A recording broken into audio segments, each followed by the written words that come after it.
আমাদের বিল্ডিং এর নিচে কে যেন 4টা ছোট ছোট বিড়াল ছানা রেখে গেছে। একটু বাইরে গেছিলাম আর বাসায় ফেরার সময় গ্যারেজে শব্দ শুনে এই কর্নারে এসে দেখি 4টা ছোট ছোট বিড়ালের বাচ্চা। দেখার সাথে সাথে আমি বাসা থেকে বড় একটা কার্টুন নিয়ে আসলাম, ক্যাট ফুড নিয়ে আসলাম। যেহেতু বেবিগুলো অনেক বেশি ছোট, ওদেরকে কার্টুন বক্সে রাখতে হবে। বিড়ালগুলো দেখে মনে হচ্ছে একদম পোষা বিড়াল, খুবই শান্ত। খাবারটা দেখে কেমন করতেছে দেখো, মনে হচ্ছে কতদিন ধরে হয়তো খায় না। এখানে একটা মা বিড়াল আছে আর ছোট ছোট বাচ্চা। বাচ্চাদের বয়স মনে হয় কয়েকদিন। এই শীতের মধ্যে এত ছোট ছোট বাচ্চাকে এখানে কে বা কারা রেখে গেছে আমি জানি না। দেন আশেপাশে শোনার পরে বুঝতে পারলাম এই বিড়ালটা একজনের পোষা বিড়াল। তাদের বাসা হয়তো বিড়াল পালতে দিবে না, সেজন্য এভাবে এখানে রেখে গেছে। পোষা বিড়াল সাথে ছোট ছোট একদম দুধের বাচ্চা বাহিরে রেখে যাওয়া কতটা পরিমাণে যৌক্তিক আমি বুঝি না। আমি বাসা থেকে একটু ক্যাট ফুড এনে ওদেরকে দিলাম আর ছোট বেবিদেরকে কার্টুনের মধ্যে উঠিয়ে দিলাম। আমরা তো বাসায় বিড়ালের বাচ্চা হলেও কার্টুন বক্সের মধ্যে রাখি সব সময়, যাতে ওদের ঠান্ডা না লাগে। আর এখানে এই শীতের দিনে ছোট ছোট বাচ্চারা এইরকম পরিবেশে কিভাবে আছে ওইটাই ভাবতেছি।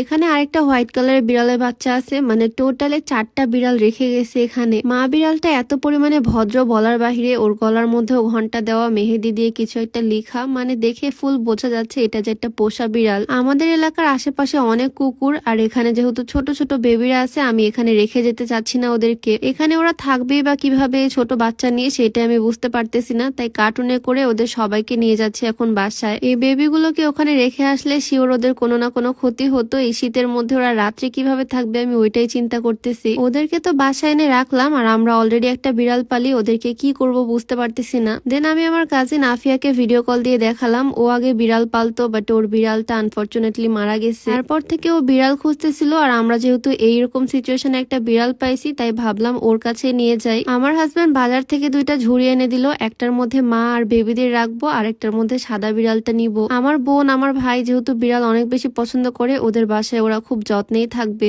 আজ রাতে আমরা ওদেরকে নিয়ে যাব। একটা ঝুড়ির মধ্যে নিচে কাপড় বিছিয়ে মা বিড়ালটাকে দিলাম, আর ছোট ছোট বিড়াল ছানাগুলোকেও এই ঝুড়িতেই দিয়ে দিলাম। বিড়ালগুলো মাশাআল্লাহ খুবই ভদ্র আর সভ্য, একদমই চিল্লাচিল্লি করতেছে না, খুবই শান্ত। ওদেরকে একটা ঝুড়িতে দিলাম, আর এই হোয়াইট কালার বিড়ালটাকে একটা ঝুড়িতে দিলাম, সাথে কিছু ক্যাট ফুড দিয়ে দিলাম যাতে বসে বসে খেতে পারে। ওদেরকে আর কষ্ট দেব না, আজ রাতের মধ্যে ওদেরকে নিয়ে যাব আমার বোনের বাসায়। একদমই দেরি করিনি, সাথে সাথে বের হয়ে পড়লাম ঝুড়িগুলো নিয়ে। পোষা বিড়ালগুলো এমনিতেও খুবই লাজুক হয়, ওরা বাহিরের পরিবেশে মানিয়ে নিতে পারে না। ঘরোয়া পরিবেশে মানুষের সাথে বড় হয়, ওরা বাহিরের পরিবেশে খাপ খাওয়াতে পারে না। আর এখানে তো আবার আছে ছোট্ট ছোট্ট বাচ্চা। আমি ওদেরকে দেখে কোনোভাবে ওখানে ফেলে রাখতে পারিনি। পোষা বিড়াল এভাবে কিভাবে মানুষ ফেলে রেখে যায় সেটাই আমি বুঝি না। প্রথমে ভাবছিলাম একটা পোস্টের মাধ্যমে অ্যাডপ্ট দিয়ে দিব, দেন ভাবলাম আমার বোনকে একবার বলে দেখি। আর আমার বোন সবগুলো বিড়াল এত পরিমাণে পছন্দ করছে, ও দেখার সাথে সাথে বলছে আমি 4টা বিড়ালই পালবো, সবগুলো নিয়ে আসো বাসায়। আর আমার বোনের যেহেতু